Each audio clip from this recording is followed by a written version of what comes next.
Assalamualaikum warahmatullahi wabarakatuh. Nama saya Hajratul Majnah, NIM 0204181046 dari kelas Muamalah 4A. Di sini saya akan melanjutkan presentasi saya, yaitu pada video review yang kelima dari hasil resume buku pengantar filsafat hukum oleh Dr. Haji Muhammad Rahmat.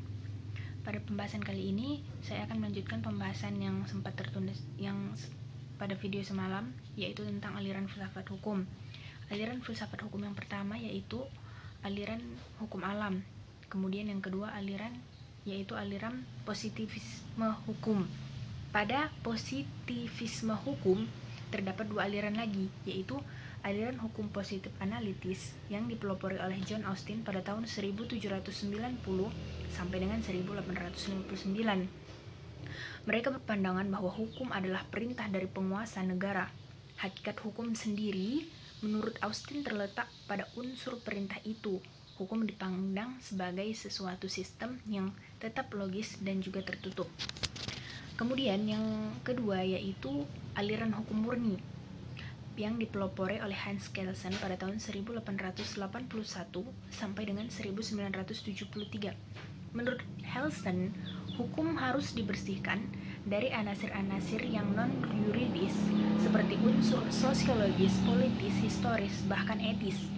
Pemikiran inilah yang dikenal dengan teori hukum murni atau Reichler dan Kelsen. Jadi, hukum adalah solens kategori atau kategori keharusan atau ideal, dan sens kategori atau kategori faktual. Kemudian yang ketiga ada utilitarianisme atau utilisme, ialah aliran yang meletakkan kemanfaatan sebagai tujuan utama hukum. Kemanfaatan di sini diartikan sebagai kebahagiaan. Jadi baik buruknya atau adil tidaknya suatu hukum bergantung kepada apakah hukum itu memberikan kebahagiaan kepada manusia atau tidak. Kemudian yang keempat yaitu mazhab sejarah. Abad ke-18 adalah abad rasionalisme.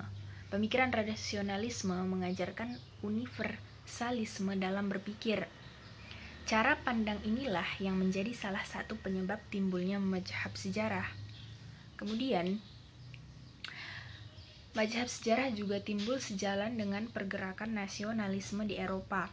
Jika sebelumnya para ahli hukum memfokuskan perhatiannya pada individu, namun mereka para penganut mazhab sejarah lebih memfokuskan perhatiannya kepada bangsa, atau tepatnya jiwa bangsa atau volges.